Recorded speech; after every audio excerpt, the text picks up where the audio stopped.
امریکی صدر ٹرمپ نے کہا ہے کہ ایران جنگ جلد ختم ہونے والی ہے۔ ایران کے خلاف جنگ تقریباً جیت چکے ہیں۔ سوال پر کہ کیا اس ہفتے ایران جنگ ختم ہو جائے گی، ٹرمپ نے کہا نہیں، بولے اپنی ابتدائی ٹائم لائن سے بہت آگے چل رہے ہیں۔ ایران کی ڈرون مینوفیکچرنگ کو نشانہ بنانا شروع کر دیا ہے۔ دعویٰ کیا کہ ایران کے 51 بحری جہاز تباہ کر دیے۔ ایران کے ڈرون حملوں میں 83% کمی آئی ہے۔ ایران نے آبنائے ہرمز میں آئل سپلائی کو نقصان پہنچایا تو ہم سخت حملے کریں گے۔ تیل سے متعلق کچھ پابندیاں ختم کر رہے ہیں تاکہ قیمتیں کم ہوں۔ ایران پر حملے سے پہلے معلوم تھا کہ تیل اور گیس کی قیمتیں بڑھیں گی۔ تیل کی قیمتوں میں اضافہ توقع سے کم ہے۔ وقت آنے پر آبنائے ہرمز میں امریکی نیوی جہازوں کی حفاظت کرے گی۔ روسی صدر پوتن سے اچھی بات ہوئی۔ پوتن چاہتے ہیں کہ ایران سے متعلق مدد فراہم کریں۔ ایران میں بچیوں کے اسکول پر حملے کی تحقیقات کی جا رہی ہیں۔ ایران کے ممکنہ سلیپر سیلز کی سرگرمیوں پر کڑی نظر ہے۔ ریپبلکن کانفرنس سے خطاب میں دعویٰ کیا کہ ایران کی پوری بحریہ کو تباہ کر دیا، ایرانی ڈرون اور میزائل سسٹم کو تباہ کر دیا۔ ایران میں زمینی فوج بھیجنے کا فیصلہ نہیں کیا۔ ہم آپریشن نہ کرتے تو ایران میں 2 ہفتے میں ایٹم بم حاصل کر لیا جاتا۔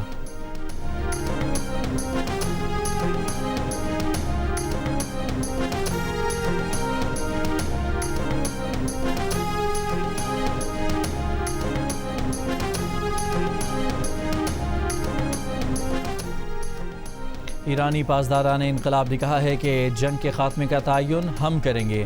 امریکی صدر ٹرمپ کے بیان پر ایرانی پاسداران انقلاب کا رد عمل، کہا امریکہ اور اسرائیل کے حملے جاری رہے تو خطے سے 1 لیٹر تیل بھی برآمد نہیں ہونے دیں گے۔ ایران کے بارے میں ٹرمپ کی باتیں بے معنی ہیں۔ خطے میں سلامتی یا تو سب کے لیے ہوگی یا کسی کے لیے نہیں ہوگی۔ یہ بھی کہا کہ جو ملک اسرائیلی اور امریکی سفیروں کو نکالے گا وہ آبنائے ہرمز کو استعمال کر سکتا ہے۔ ان ممالک کو آج سے آبنائے ہرمز سے گزرنے کی مکمل آزادی ہوگی۔ ایران پر امریکی اور اسرائیلی فوج کے حملوں میں 1200 سے زائد افراد شہید اور 12,000 سے زائد زخمی۔ امریکی سینٹرل کمانڈ نے دعویٰ کیا ہے کہ امریکی فوج نے ایران میں 5000 اہداف کو نشانہ بنایا۔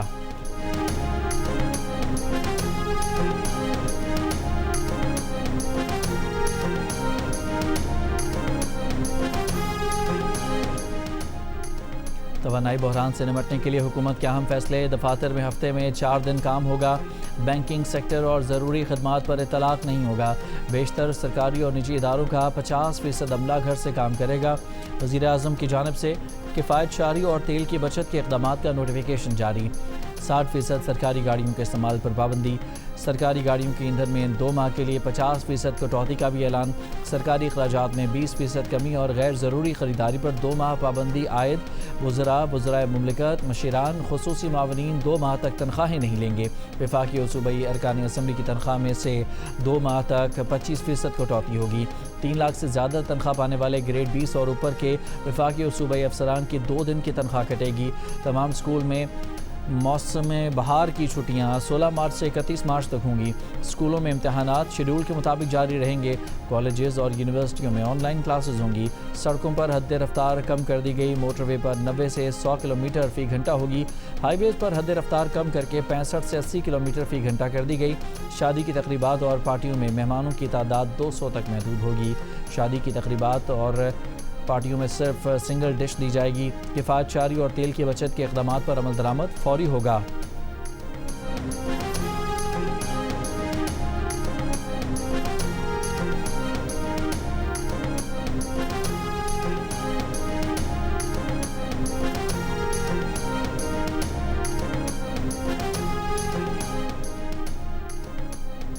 قوم سے خطاب میں وزیر اعظم شہباز شریف نے کہا کہ آئندہ دنوں میں تیل کی قیمتیں مزید بڑھیں گی۔ حکومت کی کوشش ہے کہ معیشت کو مستحکم رکھا جائے۔ کفایت شعاری سے بچائے گئے اخراجات سے عوام کو ریلیف پہنچانے کا بھی اعلان۔ پنجاب، کے پی اور بلوچستان کی صوبائی حکومتوں نے بھی توانائی بحران پر قابو پانے کے لیے ضروری فیصلوں کا اعلان کر دیا۔ سندھ کابینہ کا اجلاس آج ہوگا۔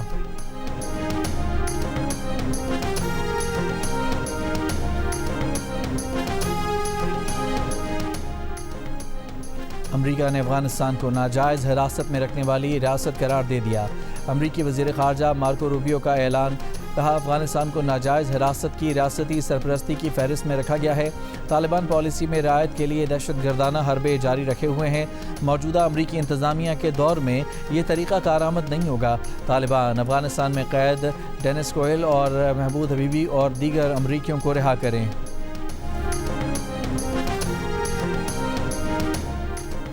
افغانستان میں دہشت گردوں کے گروہ موجود ہیں، دہشت گرد تنظیموں کے لیے افغانستان محفوظ پناہ گاہ بن چکا ہے۔ سلامتی کونسل میں افغانستان سے متعلق اجلاس سے پاکستان کے مندوب عاصم افتخار کا خطاب، کہا افغانستان سے دہشت گردی پوری دنیا کے لیے خطرہ ہے، طالبان رجیم نے دہشت گردوں کو پناہ دے رکھی ہے، دوحہ معاہدے پر عمل درآمد آگے بڑھنے کا واحد راستہ ہے۔ 26 فروری کو طالبان رجیم نے پاکستان پر بلا وجہ حملہ کیا، پاکستان نے جوابی کارروائی کرتے ہوئے دشمن فورس اور دہشت گردوں کو نشانہ بنایا۔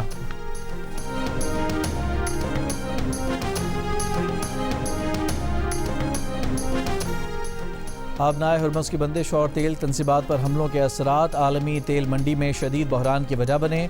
عالمی منڈی میں خام تیل کی قیمتوں میں ایک ہی دن میں 25% کا بڑا اضافہ، برینٹ کروڈ کی قیمت $119.5 تک پہنچی، لیکن پھر $17 کمی کے بعد $102 فی بیرل ہو گئی۔ صورتحال پر غور کے لیے دنیا کے 7 امیر ترین ملکوں G7 کے وزرائے خزانہ کا ورچوئل اجلاس، محفوظ ذخائر سے تیل نکالنے کی تجویز پر فیصلہ نہ ہو سکا۔ اس بات پر اتفاق ہوا کہ یورپ اور امریکہ میں بھی ایندھن فراہمی کا مسئلہ نہیں۔ BBC کے مطابق اگر تیل کی عالمی قیمت $120 سے $150 فی بیرل کے درمیان رہی تو صارفین پیٹرول کا استعمال کم کر دیں گے۔ برطانیہ میں گیس کی قیمت بھی 25% بڑھ گئی۔ خبر ایجنسی کے مطابق آبنائے ہرمز کی بندش کے باعث عراق کی تیل کی پیداوار میں 70% کمی ہوئی۔ بحرین کی سرکاری آئل کمپنی پر ڈرون حملے نے بھی پیداوار کو متاثر کیا۔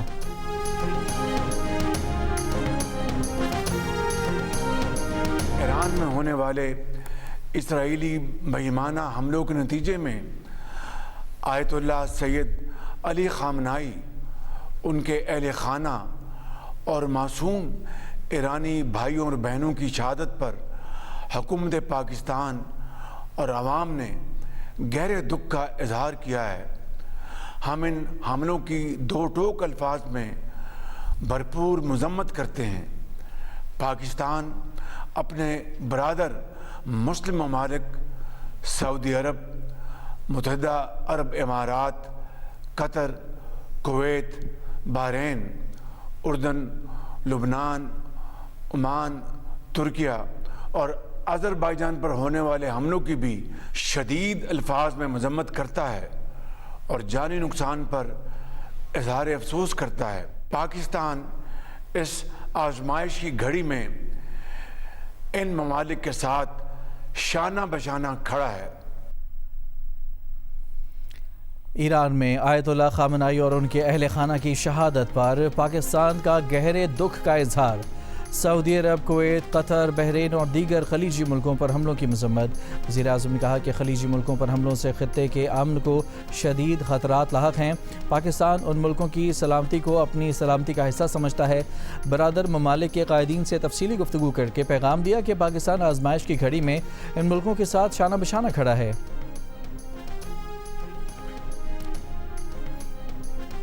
امریکی صدر ٹرمپ نے کہا ہے کہ مجتبی خامنائی کے انتخاب پر مایوسی ہوئی، دعویٰ کیا کہ ایران کی آئندہ قیادت کو بھی مار دیں گے۔ دوسری جانب روسی صدر پوتن کی ایران کے نئے سپریم لیڈر مجتبی خامنائی کو مبارکباد، کہا کہ وہ پر اعتماد ہیں۔ مجتبی خامنائی اپنے والد کے کام کو عزت کے ساتھ جاری رکھیں گے۔ چین نے کہا کہ نئے سپریم لیڈر کی تقرری ایران کا آئینی فیصلہ ہے۔ چین دوسرے ممالک کے داخلی امور پر کسی بھی بہانے سے مداخلت کی مخالفت کرتا ہے۔ آذربائیجان کے صدر کی ایران کے نئے سپریم لیڈر مجتبی خامنائی کو مبارکباد۔ سلطنت عمان کے حکمراں حسن بن طارق کی بھی مجتبی خامنائی کو مبارکباد۔ ایران کی نئی قیادت کی کامیابی کے لیے نیک خواہشات کا اظہار۔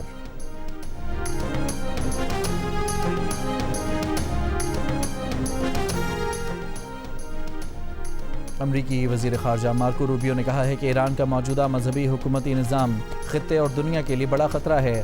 ایران حکومت ریاستی وسائل کو دہشت گردی میں استعمال کر رہی ہے۔ امریکی حملوں کا مقصد ایران کے میزائل پروگرام کو تباہ کرنا ہے۔ ایران پر حملوں کا مقصد ایران کی اس صلاحیت کو ختم کرنا ہے۔ ہم بزور طاقت اس مقصد کو حاصل کرنے کی راہ پر گامزن ہیں۔ ایرانی حکومت دنیا کو یرغمال بنانے کی کوشش کر رہی ہے۔ ایران اپنے پڑوسیوں پر حملے کر رہا ہے، توانائی اور شہری آبادی کو نشانہ بنا رہا ہے۔ ایران پڑوسی ممالک میں سفارت خانوں پر حملے کر رہا ہے۔ توانائی بحران سے نمٹنے کے لیے حکومت کے اہم فیصلے، دفاتر ہفتے میں 4 دن کھلیں گے، بیشتر سرکاری اور نجی اداروں کا 50% عملہ گھر سے کام کرے گا، اسکولوں میں 2 ہفتے کی چھٹیاں دے کر آن لائن کلاسز کرائی جائیں گی۔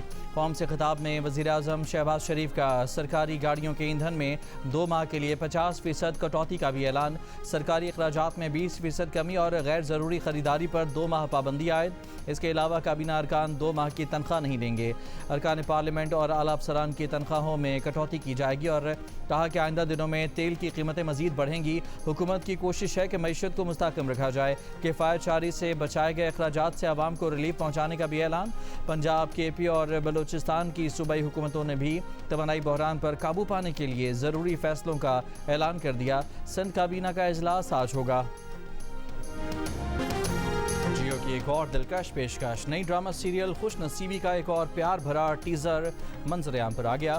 مایا ناز ڈائریکٹرز بدر محمود اور ارسلان ذیشان کی مشترکہ کاوش خوش نصیبی دیکھیے بہت جلد جیو ٹی وی پر۔